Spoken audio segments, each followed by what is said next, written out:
El deseado de todas las gentes. Capítulo 63. Tu rey viene. Este capítulo está basado en Mateo 21, versos 1 al 11, Marcos 11, versos 1 al 10, Lucas 19, versos 29 al 44 y Juan 12, versos 12 al 19. Alégrate mucho, hija de Sión, da voces de júbilo, hija de Jerusalén. He aquí tu rey vendrá a ti, justo y salvador, humilde y cabalgando sobre un asno, así sobre un pollino, hijo de asna. 500 años antes del nacimiento de Cristo, el profeta Zacarías predijo así la venida del rey de Israel. Esta profecía se iba a cumplir ahora. El que siempre había rechazado los honores reales iba a entrar en Jerusalén como el prometido heredero del trono de David. Fue en el primer día de la semana cuando Cristo hizo su entrada triunfal en Jerusalén.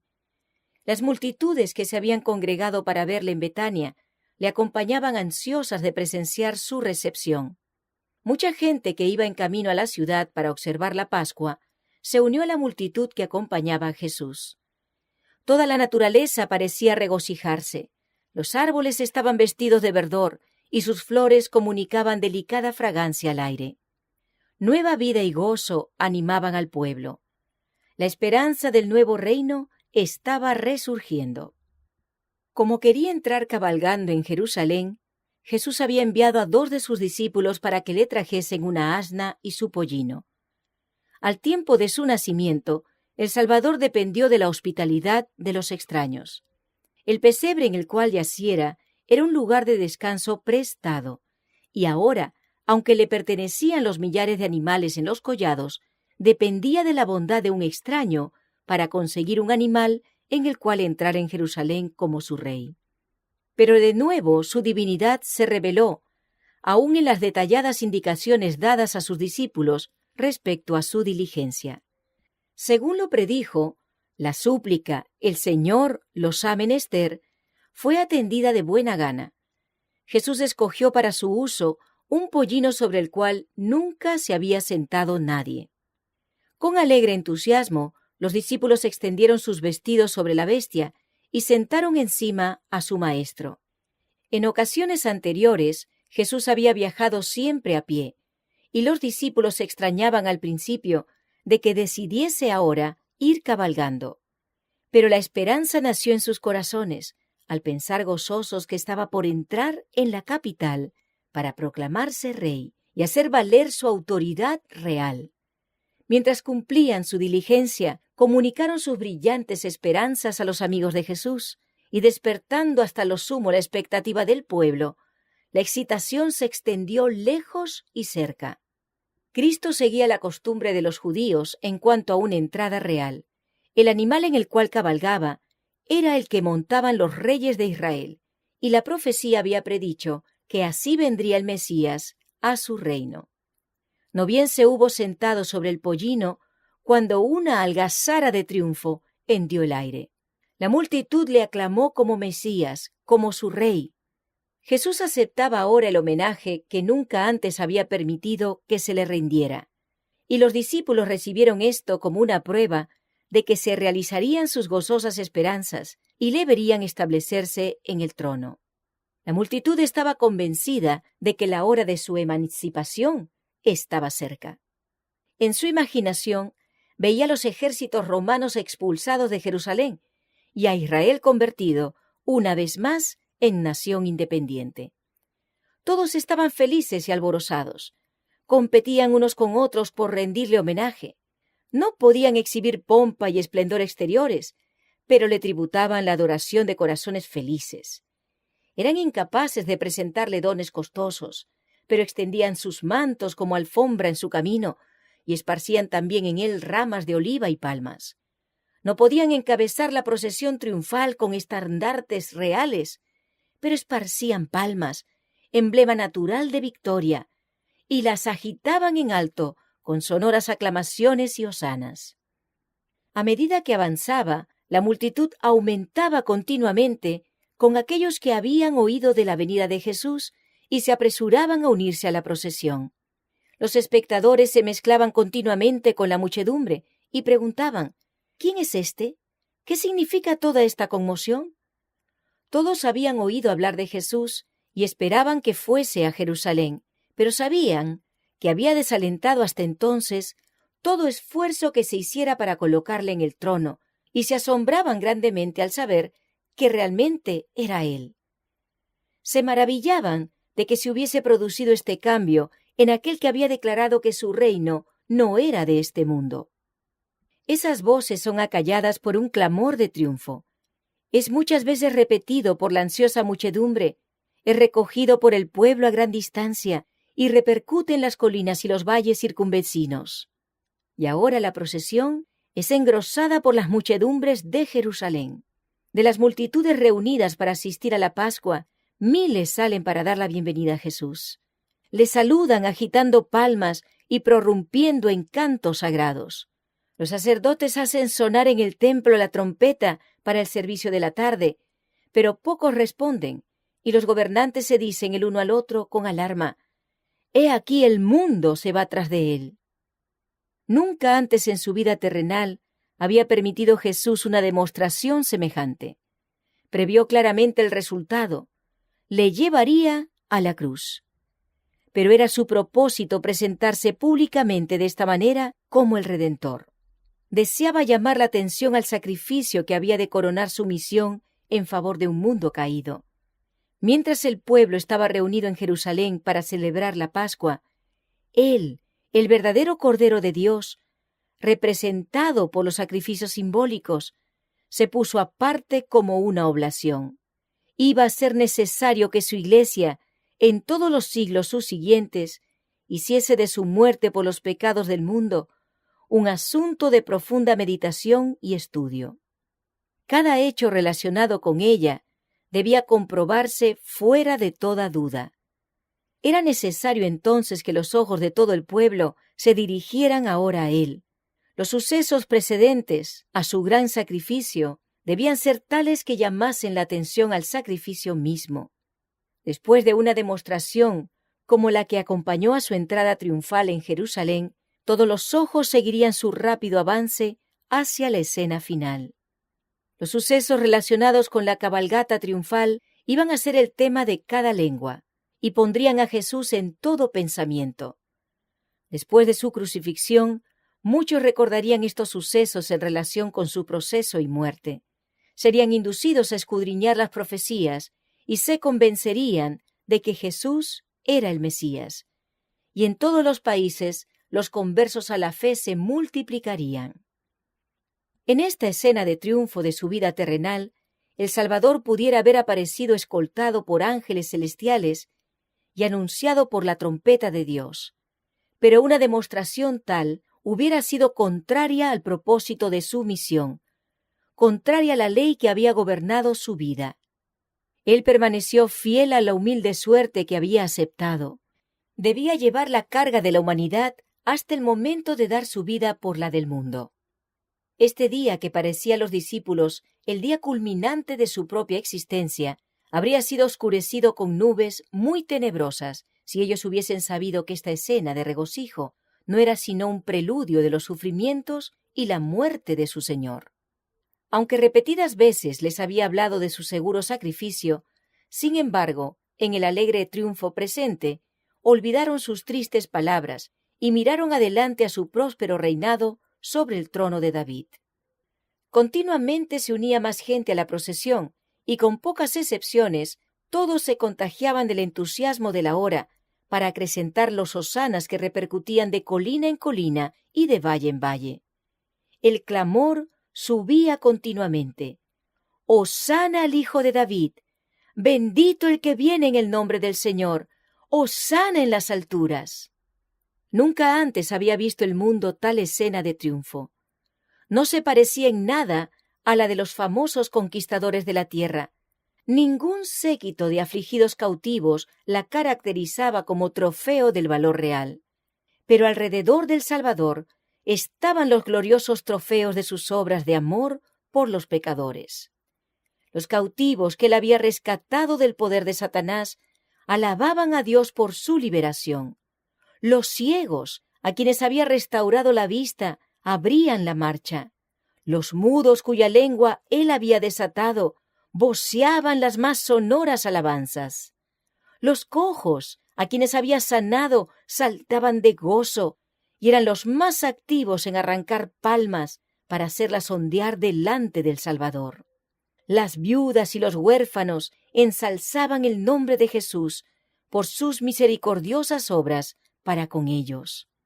Los leprosos a quienes había limpiado extendían a su paso sus inmaculados vestidos y le saludaban Rey de Gloria. Aquellos a quienes su voz había despertado del sueño de la muerte estaban en la multitud. Lázaro, cuyo cuerpo se había corrompido en el sepulcro, pero que ahora se gozaba en la fuerza de una gloriosa virilidad, guiaba a la bestia en la cual cabalgaba el Salvador. Muchos fariseos eran testigos de la escena y, ardiendo de envidia y malicia, procuraron cambiar la corriente del sentimiento popular. Con toda su autoridad, trataron de imponer silencio al pueblo, pero sus exhortaciones y amenazas no hacían sino acrecentar el entusiasmo. Temían que esa multitud, por la fuerza del número, hiciera rey a Jesús. Como último recurso se abrieron paso a través del gentío hasta donde estaba el Salvador y se dirigieron a él con palabras de reprobación y amenazas. «Maestro, reprende a tus discípulos». Declararon que tan ruidosa demostración era contraria a la ley y que no sería permitida por las autoridades, pero fueron reducidos al silencio por la respuesta de Jesús. «Os digo que si éstos callaren, las piedras clamarán». Tal escena de triunfo estaba determinada por Dios mismo. Había sido predicha por el profeta y el hombre era incapaz de desviar el propósito de Dios. Si los hombres no hubiesen cumplido el plan de Dios, Él habría dado voz a las piedras inanimadas y ellas habrían saludado a su Hijo con aclamaciones de alabanza. Cuando los fariseos, reducidos al silencio, se apartaron, miles de voces repitieron las palabras de Zacarías. «Alégrate mucho, hija de Sión, da voces de júbilo, hija de Jerusalén. He aquí, tu rey vendrá a ti, justo y salvador, humilde y cabalgando sobre un asno, así sobre un pollino, hijo de asna». Cuando la procesión llegó a la cresta de la colina y estaba por descender a la ciudad, Jesús se detuvo, y con él toda la multitud. Delante de él yacía Jerusalén en su gloria, bañada por la luz del sol poniente. El templo atraía todas las miradas. Al destacarse entre todo con majestuosa grandeza, parecía señalar hacia el cielo como si indicara al pueblo quién era el único Dios verdadero y viviente. El templo había sido durante mucho tiempo el orgullo y la gloria de la nación judía. Los romanos también se enorgullecían de su magnificencia. Un rey nombrado por los romanos había unido sus esfuerzos a los de los judíos para reedificarlo y embellecerlo, y el emperador de Roma lo había enriquecido con sus dones. Su solidez, riqueza y magnificencia lo habían convertido en una de las maravillas del mundo. Mientras el sol poniente teñía de oro los cielos, iluminaba gloriosa y esplendentemente los mármoles de blancura inmaculada de las paredes del templo, y hacía fulgurar los dorados capiteles de sus columnas. Desde la colina en que andaban Jesús y sus seguidores, el templo ofrecía la apariencia de una maciza estructura de nieve, con pináculos de oro. A la entrada había una vid de oro y plata, con hojas verdes y macizos racimos de uvas, ejecutada por los más hábiles artífices. Esta estructura representaba a Israel como una próspera vid. El oro, la plata y el verde vivo estaban combinados con raro gusto y exquisita hechura. Al enroscarse graciosamente alrededor de las blancas y refulgentes columnas, adhiriéndose con brillantes zarcillos a sus dorados ornamentos, capturaba el esplendor del sol poniente y refulgía como con gloria prestada por el cielo. Jesús contemplaba la escena y la vasta muchedumbre acalla sus gritos, encantada por la repentina visión de belleza. Todas las miradas se dirigen al Salvador, esperando ver en su rostro la admiración que sentían. Pero en vez de esto, observan una nube de tristeza.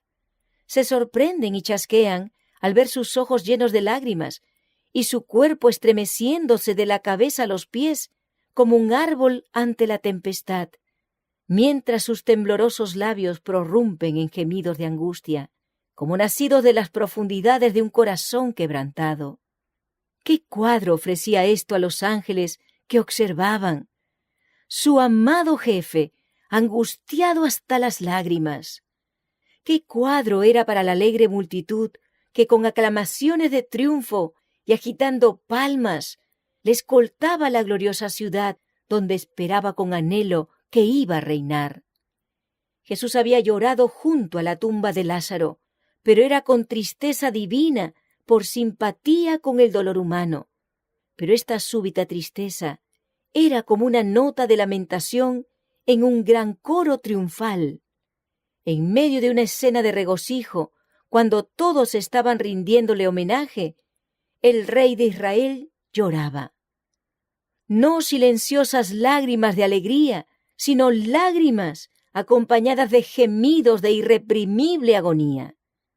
La multitud fue herida de repentina lobreguez. Sus aclamaciones fueron acalladas. Muchos lloraban por simpatía con un pesar que no comprendían. Las lágrimas de Jesús no fueron derramadas porque presintiera su sufrimiento. Delante de él estaba el Getsemaní, donde pronto le envolvería el horror de una grande oscuridad. También estaba a la vista la puerta de las ovejas, por la cual habían sido llevados durante siglos los animales destinados a los sacrificios. Esta puerta pronto habría de abrirse para él, el gran Cordero de Dios, hacia cuyo sacrificio por los pecados del mundo habían señalado todas aquellas ofrendas. Estaba cerca el Calvario, el lugar de su inminente agonía. Sin embargo, no era por causa de estas señales de su muerte cruel, por lo que el Redentor lloraba y gemía con espíritu angustiado. Su tristeza no era egoísta. El pensamiento de su propia agonía no intimidaba a aquella alma noble y abnegada. Era la visión de Jerusalén la que traspasaba el corazón de Jesús. Jerusalén, que había rechazado al Hijo de Dios y desdeñado su amor, que rehusaba ser convencida por sus poderosos milagros y que estaba por quitarle la vida. Él vio lo que era ella bajo la culpabilidad de haber rechazado a su Redentor, y lo que hubiera podido ser si hubiese aceptado a aquel que era el único que podía curar su herida. Había venido a salvarla. ¿Cómo podía abandonarla? Israel había sido un pueblo favorecido. Dios había hecho del templo su habitación. Era de hermosa perspectiva, el gozo de toda la tierra. Allí estaba la crónica de más de 1000 años de custodia protectora y tierno amor de Cristo, como de un padre que soporta a su único hijo. En aquel tiempo los profetas habían proferido sus solemnes admoniciones. Allí se habían mecido los incensarios encendidos, de los que el incienso, mezclado con las oraciones de los adoradores, había ascendido a Dios. Allí había fluido la sangre de los animales, símbolo de la sangre de Cristo. Allí Jehová había manifestado su gloria sobre el propiciatorio. Allí los sacerdotes habían oficiado y había continuado la pompa de los símbolos y las ceremonias durante siglos. Pero todo esto debía terminar. Jesús levantó la mano que a menudo bendecía a los enfermos y dolientes, y extendiéndola hacia la ciudad condenada, con palabras entrecortadas de pena, exclamó: «Oh, si también tú conocieses, a lo menos en este tu día, lo que toca a tu paz». Aquí el Salvador se detuvo y no expresó lo que hubiera podido ser la condición de Jerusalén si hubiese aceptado la ayuda que Dios deseaba darle, el don de su amado Hijo. Si Jerusalén hubiese conocido lo que era su privilegio conocer y hecho caso de la luz que el cielo le había enviado, podría haberse destacado en la gloria de la prosperidad, como reina de los reinos, libre en la fuerza del poder dado por su Dios. No habría habido soldados armados a sus puertas, ni banderas romanas flameando en sus muros. El glorioso destino que podría haber exaltado a Jerusalén, si hubiese aceptado a su Redentor, se presentó ante el Hijo de Dios. Vio que hubiera podido ser sanada por él de su grave enfermedad, librada de la servidumbre y establecida como poderosa metrópoli de la tierra. La paloma de la paz hubiera salido de sus muros rumbo a todas las naciones. Hubiera sido la gloriosa diadema del mundo. Pero el brillante cuadro de lo que Jerusalén podría haber sido se desvanece de la vista del Salvador. Él se da cuenta de que ahora está ella bajo el yugo romano, soportando el ceño de Dios, condenada a su juicio retributivo. Reanuda el hilo interrumpido de su lamentación, mas ahora está encubierto de tus ojos, porque vendrán días sobre ti que tus enemigos te cercarán con baluarte y te pondrán cerco, y de todas partes te pondrán en estrecho, y te derribarán a tierra y a tus hijos dentro de ti, y no dejarán sobre ti piedra sobre piedra, por cuanto no conociste el tiempo de tu visitación. Cristo vino a salvar a Jerusalén con sus hijos, pero el orgullo, la hipocresía, la malicia y el celo farisaico le habían impedido cumplir su propósito. Jesús conocía la terrible retribución que caería sobre la ciudad condenada. Vio a Jerusalén cercada de ejércitos, a sus sitiados habitantes arrastrados al hambre y la muerte, a las madres alimentándose con los cuerpos muertos de sus propios hijos, y a los padres e hijos arrebatándose unos a otros el último bocado. Vio los afectos naturales destruidos por las angustias desgarradoras del hambre. Vio que la testarudez de los judíos, evidenciada por el rechazamiento de la salvación que él les ofrecía, los induciría también a rehusar someterse a los ejércitos invasores. Contempló el Calvario sobre el cual él había de ser levantado, cuajado de cruces como un bosque de árboles.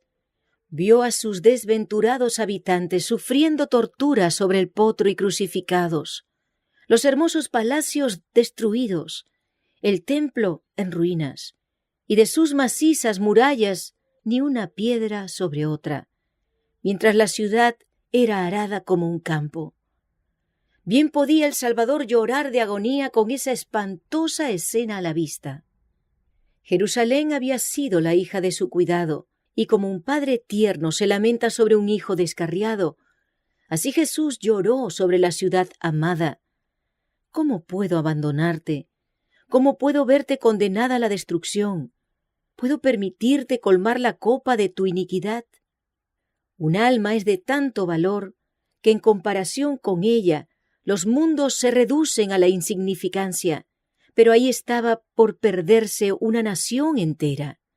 Cuando el sol ya en su ocaso desapareciera de la vista, el día de gracia de Jerusalén habría terminado.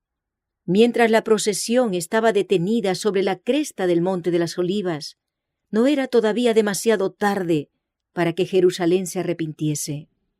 El ángel de la misericordia estaba entonces plegando sus alas para descender por los escalones del trono de oro, a fin de dar lugar a la justicia y al juicio inminentes.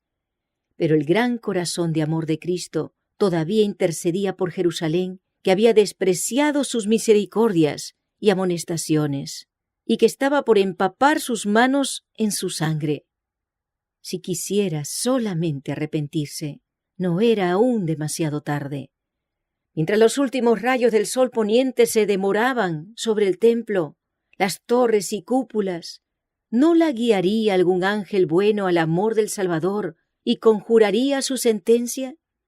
Hermosa e impía ciudad, que había apedreado a los profetas, que había rechazado al Hijo de Dios, que se sujetaba ella misma por su impenitencia en grillos de servidumbre.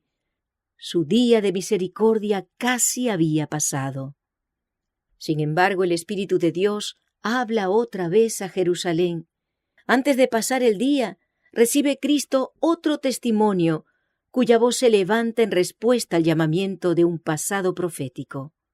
Si Jerusalén quiere oír el llamamiento, si quiere recibir al Salvador que está entrando por sus puertas, puede salvarse todavía.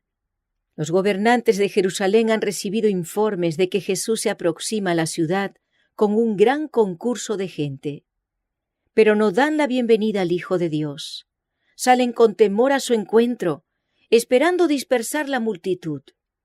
Cuando la procesión está por descender del monte de las Olivas, los gobernantes la interceptan. Inquieren la causa del tumultuoso regocijo. Cuando preguntan, ¿quién es este?, los discípulos, llenos de inspiración, contestan. En elocuentes acordes repiten las profecías concernientes a Cristo. Adán os dirá, esta es la simiente de la mujer que herirá la cabeza de la serpiente. Preguntadle a Abraham, quien os dirá, es Melquisedec, rey de Salem, rey de paz. Jacob os dirá, es Shilo, de la tribu de Judá. Isaías os dirá, Emmanuel, admirable consejero, Dios fuerte, Padre eterno, príncipe de paz. Jeremías os dirá, la rama de David, Jehová justicia nuestra. Daniel os dirá, es el Mesías. Oseas os dirá, es Jehová, Dios de los ejércitos, Jehová es su memorial. Juan el Bautista os dirá, es el Cordero de Dios que quita el pecado del mundo. El gran Jehová ha proclamado desde su trono, este es mi Hijo amado. Nosotros, sus discípulos, declaramos, este es Jesús, el Mesías, el príncipe de la vida, el Redentor del mundo. Y el príncipe de los poderes de las tinieblas lo reconoce diciendo, sé quién eres, el Santo de Dios.